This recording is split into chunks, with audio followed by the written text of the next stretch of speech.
Welcome, Nir. You have such an incredible and unique story. Would you mind sharing some of your personal and professional background? Certainly. Thank you for having me. It's great to be here with you. Thank you. So I was born in Israel. About the age of 5, we left Israel. We actually moved to France, where we have a lot of family. Lived there for about a year, and then relocated here to Canada. And this is where I grew up. Professionally, I have about a 30-year, going on 30 years now, of a professional service background between military, policing, and security. My military service was in Israel. I served in our special forces in the IDF, specifically in our counter-terror unit and our counter-terror school. I held numerous positions. I was a team leader on the counter-terror unit, carrying out various operations across our different active combat zones. At the counter-terror school, I was in charge of the hostage rescue section, so in charge of training all of our designated hostage rescue units in the IDF. And I was also the commander of our international joint forces training section. So especially after 9/11, there was a lot of cooperation, with a lot of the allied nation, NATO forces of the world when the global war on terror started, and they all started engaging in Afghanistan and Iraq. And many of all those units, from the United States to other countries, some that I can't even say, would come to our counter-terror school in the IDF to train with us and learn from us all of our tradecraft secrets, our tactical methodologies of how we have been surviving all these decades against the threat that the Western world was now getting involved with in their engagements in Iraq and Afghanistan. So I was in charge of putting together all those programs and running all the training for all these different units. Concurrent to all that, for about the last 20, 25 years, I've had my own company as well that kind of deals with everything I've done in my service life. So we do high-level security work, bodyguard work, transporting of high-risk valuables around the world. We do training, consulting, but we also do, I call it private sector hostage rescue. So we have cases where individuals, children, women, all kinds of different profile of victims that get abducted and held captive around the world for a variety of different reasons. And generally these are situations where if I come into the picture, it's because the local government or police either don't have jurisdiction in the countries or regions where these victims are taken to and held captive, or they don't have the capabilities to be able to go and rescue them. So we get hired to trace and locate the victims, and then ultimately rescue them from these situations, bring them back home. So our audience, as myself, are probably hearing all of this, and they're wondering, because I'm wondering. What made you want to become a soldier? I'm a typical Jewish boy.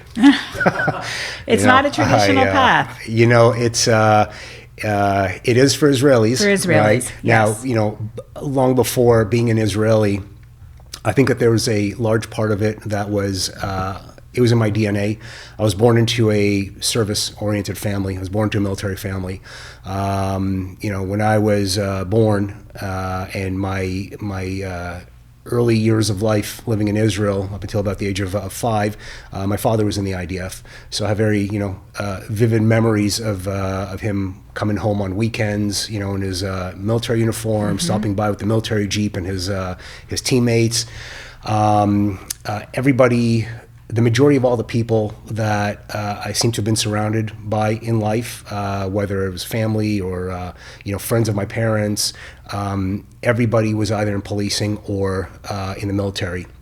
And even till today, even in my generation, I've got cousins that are still in service in Israel. So I think that's kind of where the seed began. I was just naturally born with it and gravitated towards it. As I started getting older, I started getting into martial arts, and so naturally I started to get into the whole domain of fighting and protection. Where my trajectory really kind of honed in on its pathway or my goal in life, when I was 12 years old, I was in middle school. Good little Jewish boy. My best friend at that time was actually half Jewish and half Native American. He had long hair, and I was in grade 6, he was in grade 7, and in grade 8, there was a group of skinhead neo-Nazis right in our middle school in North York, Canada. And we went through the majority of all the school year getting picked on and bullied and beat up, and it all culminated to this one specific event that really changed my my life. And it was on a spring day, right after school. The whole crowd of students would leave, go to the street, and wait at the bus stops for the TTC buses. And in between the school and our bus stop, there was a convenience store. And my friend, Damon was his name, we're standing at the bus stop waiting for the bus, and we suddenly hear the chimes of the convenience store open up. And as we looked over, we see our schoolmates, who were these skinhead, and when I say Nazis, I mean they were very anti-Semitic. They came to school with swastikas, I remember, drawn on their pants, and they were trouble. The two main antagonists, one of them had the issue with my friend Damon, the other one had the issue with me, and they were already on their way to being expelled. They've already had multiple incidents where the police had to be called in to deal with them. But we saw them walking out of the store with about 20 of their skinhead friends who didn't belong to the school, but they all that day, for whatever reason, came and met up at the school. The moment that we saw them, we knew that we had trouble, and we couldn't run back to the school because they were blocking our path. They then turn, they lock eyes with us, they see us, and Dave and me kind of look at each other and are like, uh-oh. I was a small, skinny kid. I had many years of martial arts already. I started training martial arts around the age of 4, so I was skilled physically, but mentally, emotionally, I was nowhere near being prepared to stand up for myself and to fight. And I looked up to Damon. He was older than me and stronger, and kids all approached us. They all surrounded us, and they were trying to kind of entice us to fight. And I was standing, following Damon's lead. I looked up to him as kind of the leader of our friendship, of our pack.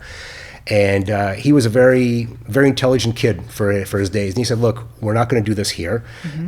There's more than 20 of you guys. We know what's going to happen. If we start to fight, your friends are going to jump in. We stand no chance. So why don't the 4 of us, Nir, me, I'll refrain from using the other kids' names, even though it's etched in my memory forever.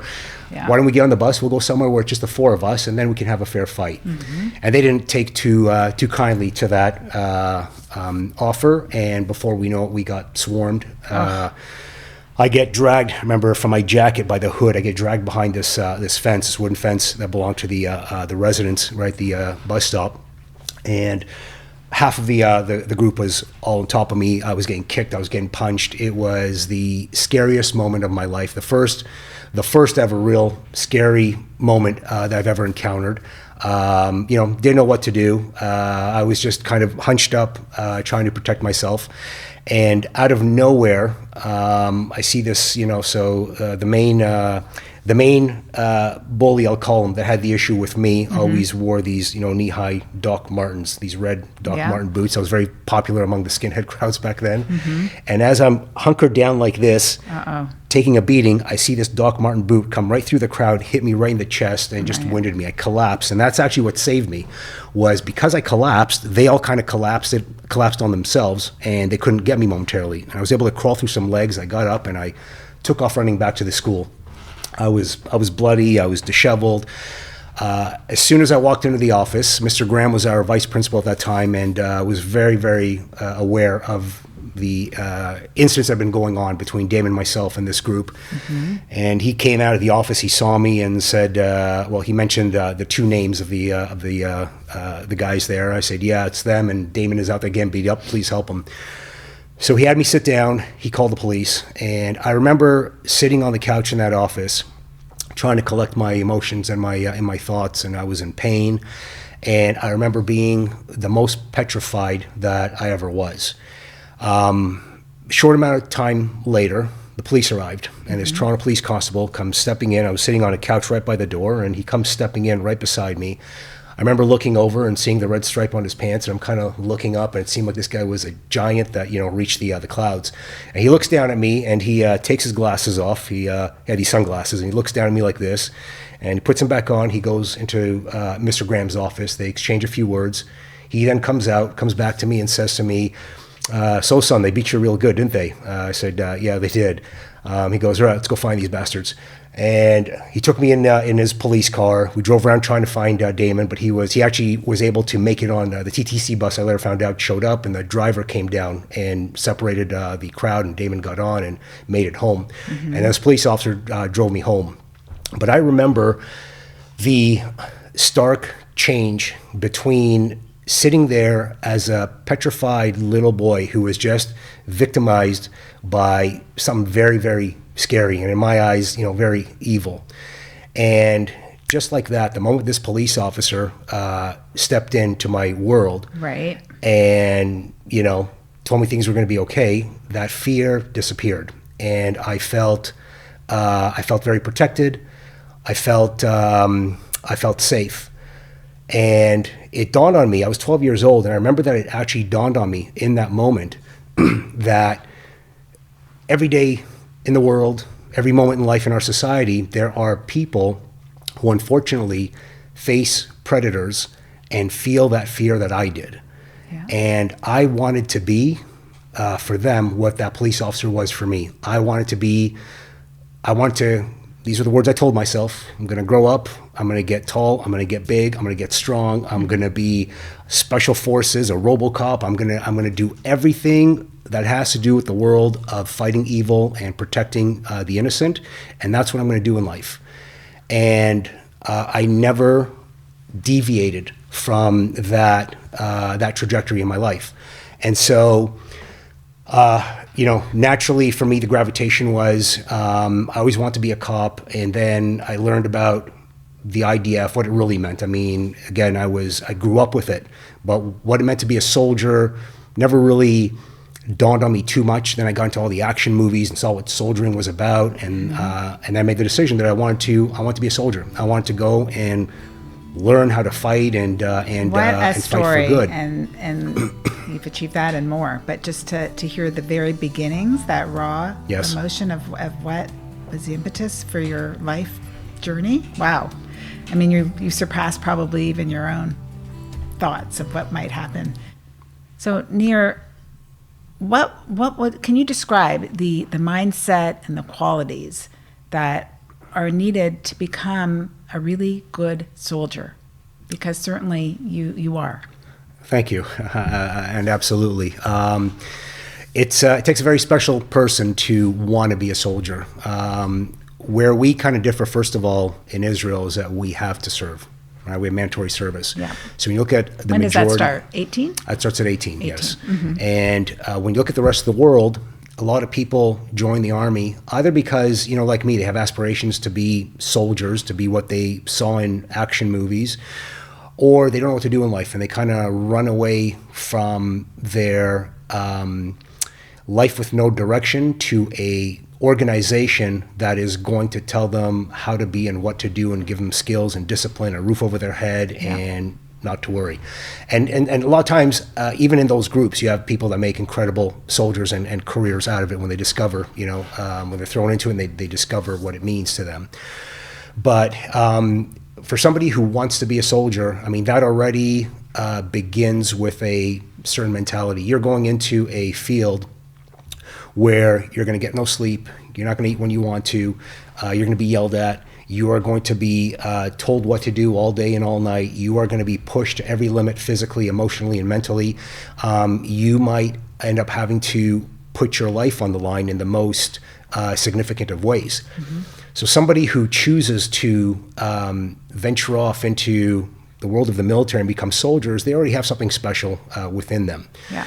Now, as far as the attributes, the ingredients, the most important element to it is you have to be dedicated and you have to be disciplined. We use the word motivation a lot, but motivation is it's a very difficult one. Motivation is, I think, one of these kind of false elements that people try to latch onto. There's days where you can wake up in the morning and you are, full of energy and motivated and you get things done. There's days where you wake up in the morning, you've got zero motivation and you get nothing done. Mm-hmm. And you can't fight that. The motivation is not something you can just reach in out of thin air, grab, and there you go, I got motivation. So motivation has a bit of a different role when it comes to the world of military. And that has to do with how high up you want to go or how specialized you want to become. You've got your regular forces, the regular combat soldiers who come in for, their contractual time, 2, 3, 4 years. Mm-hmm. They want to do the minimal. They get the minimal amount of training and then they're done and they go on with life. And then you have the guys that come in that want to be special forces, special operations. They want to do the stuff that people only see in movies and the average people, population can't conceptualize mm-hmm. the types of missions and work that they do. And such as yourself. That was always my aspiration, and that's mm-hmm. Absolutely the path that I went on. And, that the Army tells you you're going to come to the table with things that you have to bring, such as the discipline and the dedication. But it's up to you to be motivated enough to go through the grinder. And, the whole process of becoming a Special Forces soldier can take up to 2 years. And it's very difficult. And so to put yourself through every day, 18, 20 hours a day of things that are counterintuitive to instincts and to the natural comforts of life, mm-hmm. And literally to live in pain, it takes somebody who can really find a way to motivate themselves. However, motivation, as I mentioned, is something that is not always there. Discipline is what you need, and that's where the Army starts. Excuse me. With everyone, the first thing that they do is the military machine, when training begins, they break you down to the core, so that every single one of you've got a line of your teammates, of your recruits. You've got a tall guy, you got a short guy, you got a skinny guy, you got an overweight guy, you've got who knows what, an Ashkenazi and a Sephardic, you've got the whole gamut, but everybody is the same. Yeah. That's the important thing. And that actually comes into play for whoever passes the training and gets onto their special unit, because when you are sent off into enemy territory to carry out a sensitive mission, it's just you and your team. You guys have to be one on all sense. And so the discipline is what the Army begins to instill in you. Doesn't matter how much it hurts, you keep going. Doesn't matter whether you feel. So is that physical? Is that physical? What they're? It's a physical. Okay. The vehicle that carries you is the physicality. It's your body, the running right. and the push-ups and the chin-ups mm-hmm. and all that, the sleep deprivation. But there's a mindset element to it. You can have, and ironically, when you look at guys that go into Special Forces selection, so selection is the tryouts. Everybody that wants to be Special Forces, you get, it's anywhere from 3 to 5 days of literally almost zero sleep and being put through the ringer where you're evaluated to see if you have the core attributes to make it into Special Forces. So that's called selection. And you have guys that you look at that come into selection. And, they are your quintessential, typical Special Forces image, the type that you see in the movies. Mm-hmm. They're athletic, they've been training their whole life. And a lot of these guys, they drop and fail almost instantly. And then you look at the guys that you never would have imagined, they're short, they're nothing that special physically, and they make it all the way through to the end. And so that also speaks to the importance of the mindset. So when we start selection, generally you can be around 500 soldiers. Mm-hmm. And then at the end of selection, those who are selected to go to what's called the qualification course, which is anywhere from a year to a year and a half mm-hmm. For the unit, you can end up with close to maybe 70 to 100 guys. And then as the training goes on, the attrition rate continues to happen. You can end up with a graduation a year and a half, 2 years later of 20 to 40 guys who are staying there to get their warrior pin for their unit and actually are now part of their designated units. So the key to that, and especially for us in Israel, what makes things very unique is that we are 18-year-old kids that are thrown into the service.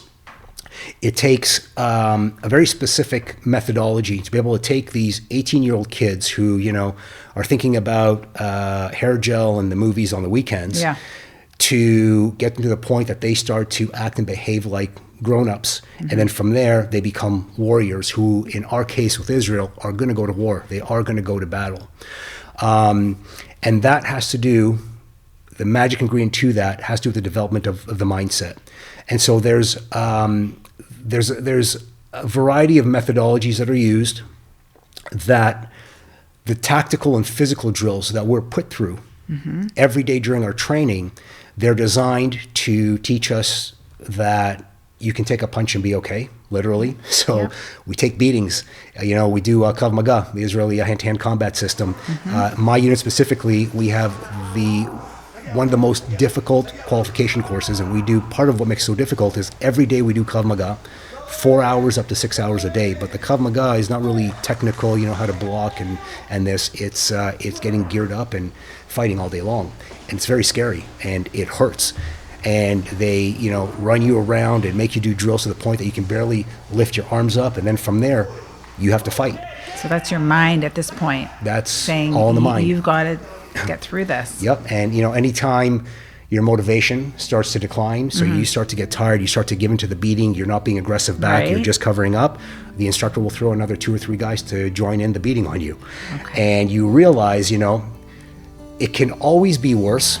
So whatever situation you're in right now, be thankful for it, because it doesn't matter what you look at in life, as long as you're alive, as long as you're breathing and beating, it can always be worse. So deal with what you got right now. That's really good life lessons anyways. For everything. That's definitely the one thing that, the military teaches you a lot of.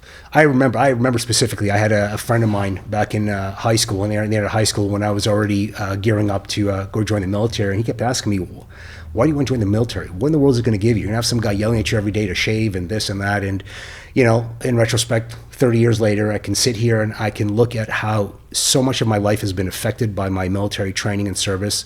So much of what I did in the military was directly applicable to being able to navigate through different obstacles and challenges and decisions in life.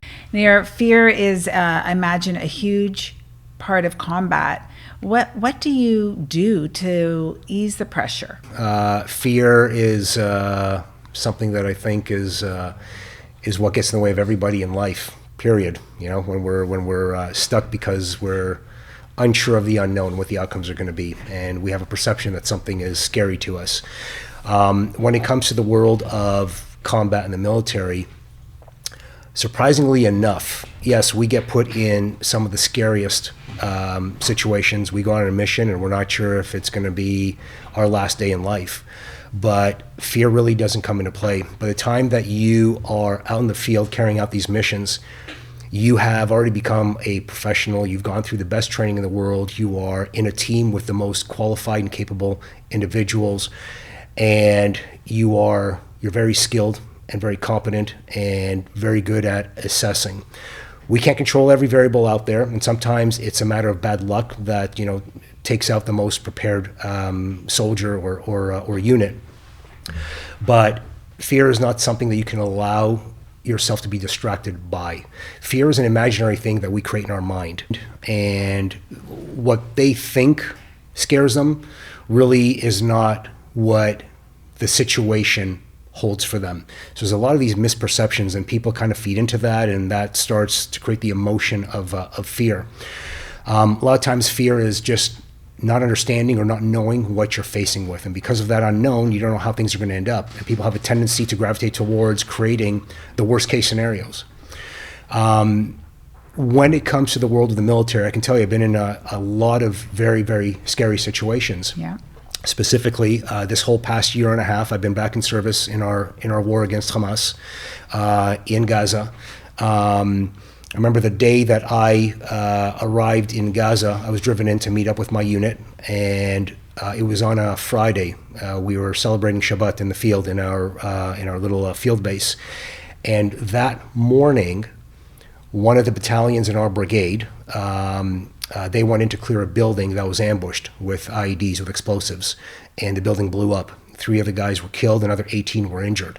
And so that is how we brought Shabbat in, as our commander is giving us the debrief on what happened. And the next day, the next morning, we all were gearing up to get into our armored vehicles and drive into a Hamas neighborhood to go do exactly what that battalion did, to go clear buildings that Hamas was operating out of. And in Gaza, especially in the area that we were operating in Khan Yunis, there was a lot of booby traps that were set for us. So every building that we would go into, every doorway that you open, every room that you are about to enter,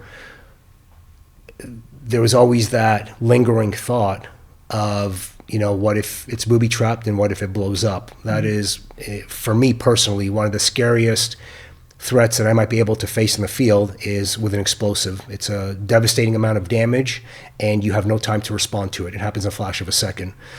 How are you even trained to know if it's there and how to respond? That's an excellent question. That's a technical or a tactical question, and that comes down to part of the education, the training that you receive, the skill set that you receive. So we know the tools, the weapons that our enemies use against us, and we learn those as best as we can, and then we try to identify those in the field.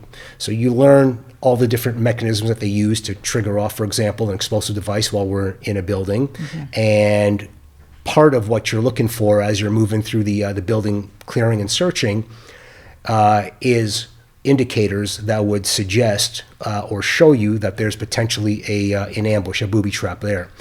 And so to balance that fear element to it, there's a couple things. Number one, me as a professional, as I'm moving in through this building, I can sit here and I can start to get really caught up with my valid feeling of fear, and that's going to take away from my capabilities. It's going to distract me. It's going to potentially, ironically, maybe make me miss something that I should have observed. Or I can be what I was trained to be, which is a professional soldier. I'm equipped with a lot of skills and knowledge. I know what I'm looking for, and that's what my mindset hones in on. And so naturally, instinctively, I should say, the fear doesn't linger. I don't feel it. And I'm not saying that's not there, but I don't give it any life, any time. And so it doesn't affect me. When things happen, a grenade goes off, an RPG hits the building, you hear terrorists starting to shoot in your direction, there's this micro moment where you're a human, right? It doesn't matter what uniform you wear and how much training you have, you're always a human first. So you're always going to have those emotional and mental and physical responses and reactions. And so sure, your heart might kind of speed up for a moment, but this is where your dedication to what you're doing and the quality of the training that you get will really be determined, because you kick into that professional mode right away and you respond as a soldier. And so once again, fear is knocking at your door, but you're not opening it for it because there's no time right now. Where you really end up kind of finding yourself sitting with that fear is at the end of the day. It's after everything was said and done, the dust is settled. You're no longer in danger, and you're sitting there at night and you're thinking about what you just been through, and you're like, wow. So that is PTSD, correct? Or not well, necessarily? PTSD would be how that trauma affects you on different levels and stays with you and influences, affects, or hinders your ability to live. Okay. And there are different degrees of PTSD. There are different, there are different things that go on that cause it, or that will really cause a person to succumb to it more. I went through life with PTSD. I had enough things that I've been through personally as well as professionally that it stays with you, and. A lot of people, forget just police officers, soldiers, first responders, a lot of the average people live with PTSD. Maybe they don't know it. Maybe it is not as substantial. So you would define that as some sort of trauma, been exposed to some sort of trauma in your mind that sits with you that you haven't processed? Yes. I'm not a clinician. I'm not a psychologist, psychiatrist, so I don't define it, Yeah. you know, externally to how it you know, manifests or lives within other people. I can speak for myself. But it is when it gets to the point where you have experienced trauma that you may not understand when it's happening, how deeply it affects you. You ignore it, you bottle it up, you try to mask it with other things. So, you know, the feeling, the thought comes up and it's very unpleasant. And so you push it away, but it doesn't go away. It lives somewhere in here and it stays there. And then over time, it wants to come out more. And so it'll fight to come out more in your dreams and in your thoughts. And that starts to spill out into your relationships and your daily interactions. When you are in a line of work where you are exposed to the things that humans should not be experiencing and seeing repeatedly, police officers and paramedics and firefighters and soldiers, and there are definitely other professions as well. I'm just speaking to my world. Yeah. That trauma, those incidents, they keep on piling up and piling up. And one day, generally, you know, in my case, there's, as they say, the straw that broke the camel's back. Something happens, and you thought it was a little crack, but that whole dam kind of blows open, and you're sitting there saying, what in the world is going on? How does something this small suddenly take over my life? And it's a whirlwind of things. So, you know. So when you were started by saying you were, you know, went through all of this, fear was not really an issue because you blocked it out, but then you were at the end of the day processing everything that happened. Yeah, and it's not that the processing caused anything bad. That's when you really, you know, when you're a soldier, you have a one-track mind. You're a soldier. You have directives. You have protocols, you have a mission, you have a task within your team, and that's all you're focused on. You don't think about anything else. You might be hungry, you're not going to feel it. You might be tired, you're not going to feel it. You know, when you're out of the soldier mode, so now you're back on base, everything is done. Yeah. You lie down in your bed, you're sitting down having dinner, and all of a sudden you're like, wow, I can't believe I've just been through all that. And now you allow all the other elements, the human elements, to kind of come into play. And again, it's not necessarily that it automatically causes PTSD, trauma is negative. You know, for me, ironically, I've been 30 years in this business, and I've seen a lot, and I've seen a lot of things that I wish I hadn't seen. But it wasn't really all of that gave me PTSD. There were things that were more events, incidents that myself and my family have been through that were very, very traumatic. And that is where kind of the seed was planted for me. I would never, if I could go back in time, I would never for a moment change anything that I've done in these last 30 years. I was a little Jewish Israeli kid growing up in the Moshav, a little Moshav in the middle of the desert. I never imagined that I would be doing the things that I did professionally, and I love it, and I wouldn't stop it. You know, October 7th happened. I lost friends on October 7th from my unit. I left my